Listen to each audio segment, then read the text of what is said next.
오늘 아침에 우리에게 주시는 하나님의 은혜의 말씀은 로마서 10장 2절에서 4절의 말씀입니다. 다 같이 합독하도록 하겠습니다. 내가 증거하노니 저희가 하나님께 열심히 있으나 지식을 쫓은 것이 아니라 하나님의 의를 모르고 자기 의를 세우려고 힘써 하나님의 의를 복종치 아니하였느니라. 그리스도는 모든 믿는 자에게 의를 이루기 위하여 율법의 마침이 되시느니라. 아멘. 하나님의 말씀입니다. 어저께도 그 로마서 10장 2절에서 4절의 말씀을 가지고 거짓된 열심과 참된 열심에 대해서 말씀을 드린 바가 있습니다. 오늘은 동일한 그 말씀을 가지고 강의하도록 하겠습니다. 유대인들이 교회 밖에 있는 이유에 대해서 사도 바울께서 말씀하시면서 유대인들이 종교적인 열심은 특심하지만 유대인들은 매우 진지하고 열심히 있는 사람들입니다. 그런데 열심은 있지만 그들이 지식을 쫓지 아니하였다. 그들이 무지한 것이 유대인의 문제라는 것을 밝힌 바가 있습니다. 10장 2절에서 지식을 쫓은 것이 아니라 라고 했을 때 이 지식이라고 번역되고 있는 성경 언어가 에피그노시스라는 단어입니다. 그노시스. 일반적으로 지식을 말할 때는 그노시스라는 단어를 쓰는데 여기서 에피라는 전치사가 붙어서 이 지식이 매우 강력한 지식이라는 것을 말씀합니다. 그나시스. 이 그나시스라는 말에서 그 영어도 여기에서 그나티시즘, 영지주의 이런 말들이 다 여기에서 그나시스라는 말 지식, knowledge 이런 뜻입니다. 근데 에피그나시스 이것은 매우 강력한 단어인데 이 지식은 에피그나시스는 어떠한 일에 대해서 단순하고 보통의 지식을 가리키는 것이 아니라 검토하고 검증하는 노력을 통해서 얻게 되는 정확하고 온전한 지식. 검토와 검증과 노력을 통해서 얻게 되는 정확하고 온전한 지식. 그것이 에피그나시스예요. 이 지식을 쫓지 않은 것이 유대인의 문제다. 이렇게 말씀하는 것입니다. 그러므로 거꾸로 말하면 참된 성도는 지식을 쫓아야 한다는 것입니다. 에피그나시스를 쫓아야 한다는 것입니다. 성도 여러분, 지식을 쫓고 계십니까? 마틴 로이드 존스 목사님께서 이 로마서 이 부분에 대한 그 강해 설교에서 참 마틴 로이드 존스 목사님 그 로마서 강해 설교집이 13권 정도 출판되고 있어 번역본으로. 어떨 땐 정말 질릴 정도로 철저합니다. 얼마나 철두철미하고 지성적으로 말씀을 풀어가는지 모르겠어요. 로마서에 관련된 책들을 제가 참 많이 가지고 있지만은 관련된 강해 설교 중에서 이 마틴 로이드 존스 목사님의 설교는 그야말로 압권입니다. 그런데 마틴 로이드 존스 목사님께서 이 부분에 대한 그 강해에서 어떤 이야기를 했냐면 현대 기독교는 물론 그 설교하는 당시를 얘기하는 것이죠. 반신학적이고 반교리적인 시대에 우리가 살고 있다. 반신학적이고 반교리적이다. 이렇게 말을 했어요. 그리고 우리가 살고 있는 시대는 매우 게으르고 감상적이며 나태하고 어떠한 노력도 기울이지 않는다. 이렇게 영국 교회의 현실에 대해서 이 마틴 로이드 존스 목사님께서 개탄했어요.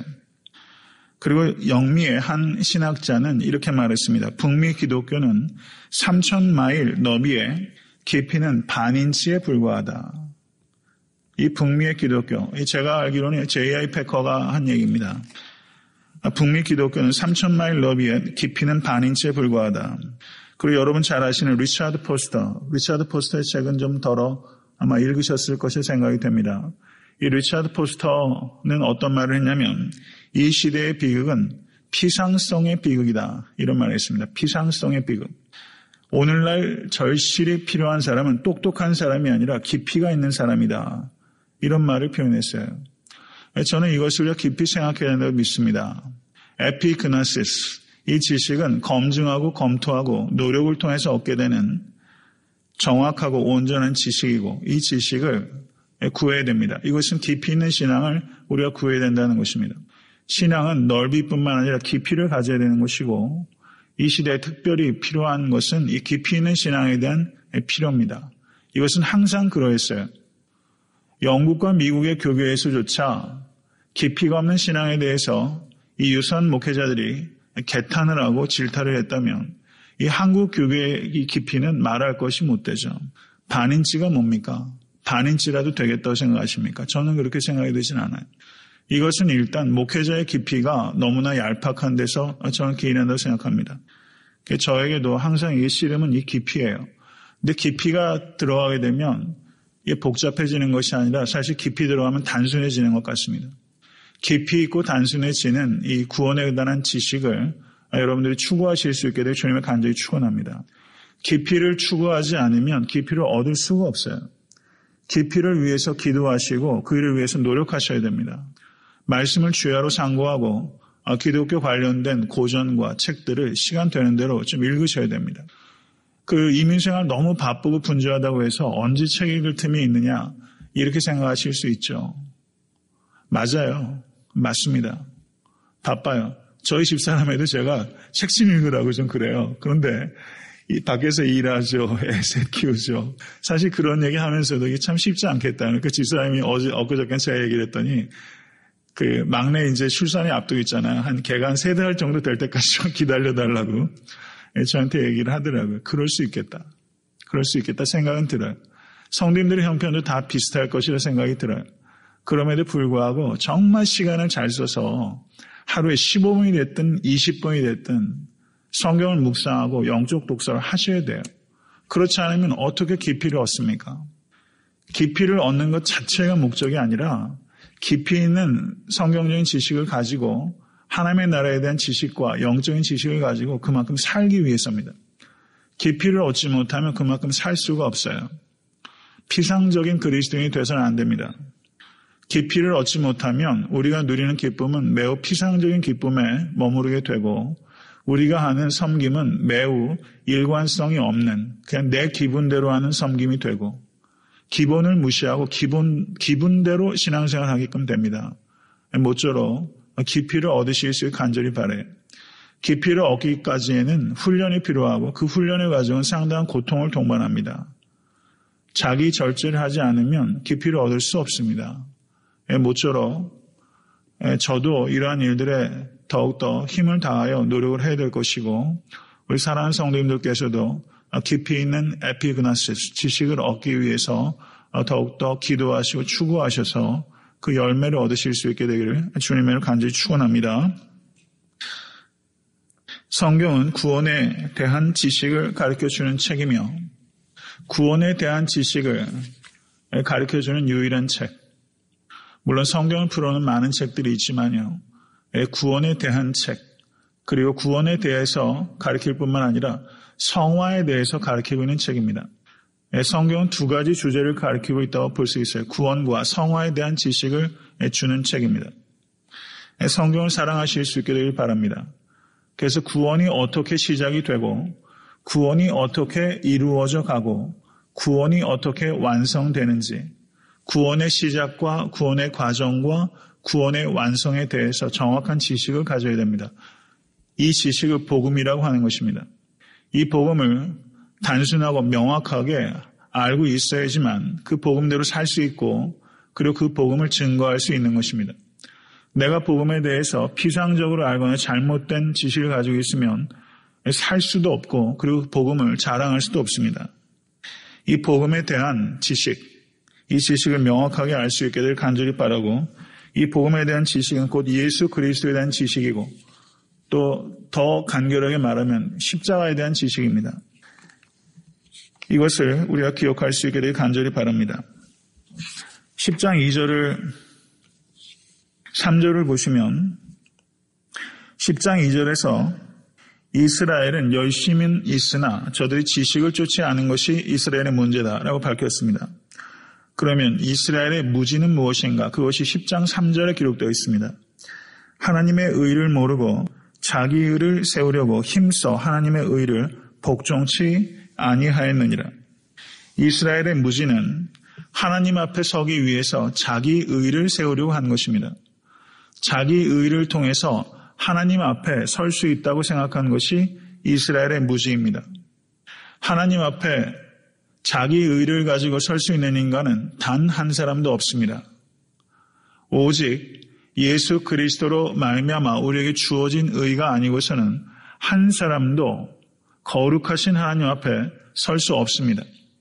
그러므로 하나님의 의를 얻기 위해서 첫 번째는 자기 의를 버려야 됩니다. 자기 의를 버리실 수 있는 여러분과 제가 될 수 있게 간절히 바랍니다. 이것을 우리의 삶 속에 적용하자면 내가 옳다는 거예요. 내가 옳다. 내가 옳다. 내가 옳지 않을 수도 있다는 것을 항상 염두에 두시는 겸손함을 가지실 수 있게 되기를 간절히 바랍니다. 영성이 깊어지면 사람이 유연해져야 돼요. 그런데 영성이 깊어졌다고 말하는 사람 중에서 사람이 경직되는 사람 굉장히 많습니다. 신앙생활 오래하면 오래할수록 바리새인처럼 되는 사람들이 굉장히 많아요. 진리는 우리를 자유케 합니다. 신앙생활 오래하면서 멍해를 지지 않으실 수 있게 되기를 간절히 바랍니다. 그래서 본질에는 강철 같고 비본질에는 갈대와 같이 되어야 되는 것입니다. 본질에는 강철 같아야 되지만 비본질에는 갈대와 같이 그런 유연함을 가지실 수 있는, 항상 열려있는, 그 배울 수 있는, 배우려고 하는 성도 되실 수 있게 되기를 주님의 이름으로 간절히 축원합니다. 자기 의를 내려놓으십시오. 자기 의는 더러운 옷과 같은 것입니다.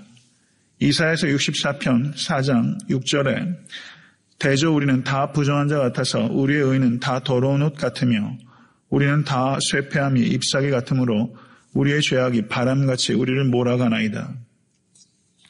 이렇게 말씀하고 있습니다. 4절을 보시면 그리스도는 모든 믿는 자에게 의를 이루기 위하여 율법의 마침이 되시느니라. 3절에서 이스라엘의 무지에 대해서 말씀하셨고 이스라엘의 무지는 자기 의를 가지고 하나님 앞에 설 수 있다고 생각한 무지입니다. 그러면 하나님 앞에 죄인인 인간이 어떻게 설 수 있습니까? 그것은 율법의 요구를 완성하신 예수 그리스도를 통하여 우리는 하나님 앞에 설 수 있습니다. 우리는 하나님 앞에 예수 그리스도를 통하여 담대하게 나아갈 수 있는 성도와 하나님의 자녀가 된 것입니다. 이것이 율법의 마침이 되었다라는 뜻입니다. 모든 믿는 자에게 에이스 디카이오스네, 의를 주시기 위해서 예수께서 율법을 마치셨습니다. 이것은 예수께서 십자가에 달리심으로 율법을 폐기하셨던 뜻이 아니라 십자가에 달리심으로 율법의 모든 요구를 성취하신 것입니다. 그래서 예수를 믿음으로 말미암아 예수께서 십자가에서 그 보혈을 흘리심으로 말미암아 성취하신 그 율법의 모든 순종이 우리에게 전가가 되어서 내가 의로워져서 의롭다고 인정받은 것이 아니라 내가 죄인일 때 예수를 믿음으로 말미암아 예수 그리스도의 의가 우리에게 전가가 된 것이고 하나님께서는 나의 의를 자기 의를 보시지 아니하고 예수 그리스도의 의를 보시고 여러분과 저 그리고 모든 믿는 성도를 의롭다고 하나님께서 인정해 주신 것입니다. 할렐루야. 이것이 복음입니다. 우리의 의는 인정해 주신 의지, 우리가 의롭게 되어서 우리를 의롭다고 하신 것이 아닙니다. 하나님께서 인정해 주셨어요. 예수께서 율법의 마침이십니다. 이것은 율법의 완성이시라는 뜻입니다. 예수님께서 십자가에 달리셨을 때 마지막으로 하신 말씀이 다 이루었도다 라는 말씀입니다. 그 단어가 테텔레스타이, 이 텔레오라는 동사의 수동태 완료 시제입니다. 테텔레스타이. 그런데 이 텔레오라는 단어와 어원이 같은 그 명사가 텔로스라는 단어인데 여기에서 마침이라고 번역된 단어가 이 텔로스라는 단어입니다. 그런데 요한복음 13장을 보시면 13장 1절 6월절 전에 예수께서 자기가 세상을 떠나 아버지께로 돌아가실 때가 이른 줄 아시고 세상에 있는 자기 사람들을 사랑하시되 끝까지 사랑하시니라. 거기서 끝까지로 번역된 단어가 에이스텔로스, 오늘 본문에 율법의 마침이니라 라고 했을 때 마침이라고 번역된 단어가 텔로스, 똑같은 단어예요. 예수님께서 우리를 사랑하시되 끝까지 사랑하셨습니다. 십자가는 예수님께서 우리를 끝까지 사랑하셔서 사랑을 완성하셨다는 뜻이고 구약의 예언을 성취하셨다는 뜻이고 구약의 율법의 모든 율법의 요구를 주님께서 완성하셨다는 것입니다. 예수님께서는 율법을 폐하러 오신 것이 아니라 율법을 완성하러 오셨고 그 완성은 십자가 위에서 이루어지게 된 것입니다. 그로 말미암아 예수 그리스도로 말미암아 그 의가 여러분과 저에게 값없이 주어지게 돼서 하나님께서 우리를 의롭다고 무죄 판결해 주시게 된 것입니다. 이것을 유대인들은 알지 못한 것이고 이것이 지식 중의 지식, 에피그노시스입니다. 이 지식을 참으로 믿으실 수 있게 간절히 바랍니다. 이것을 진실로 믿는 성도는 율법의 마침이 되신 예수를 찬양합니다. 찬양이 그 입술에서 끊이지 않습니다. 삶의 어떠한 환경에서든지 율법의 마침이 되신 예수 그리스도에 대한 찬양이 여러분의 영혼 가운데서 항상 충만하게 임하게 되기를 주님을 간절히 축원합니다. 이 은혜를 진심으로 믿는 사람은 이 은혜 안에서 살아갑니다. 오늘 하루 살아가실 때도 여러 가지 삶의 정황들이 있고 많은 선택의 순간들이 있을 거예요. 그때 이 율법의 마침이 되신 이 말씀 기억하십시오. 율법의 마침이 되신 텔로스 노무, 율법의 마침이 되신 예수 그리스도를 기억하실 수 있는 오늘 하루 되실 수 간절히 바라고 은혜 안에 거하셔서 승리하십시오. 그리고 율법의 마침이 되신 예수님을 힘써 증거하시는 오늘 한날 그리고 평생의 삶이 되실 수 있게 되기를 주님의 이름으로 간절히 축원합니다.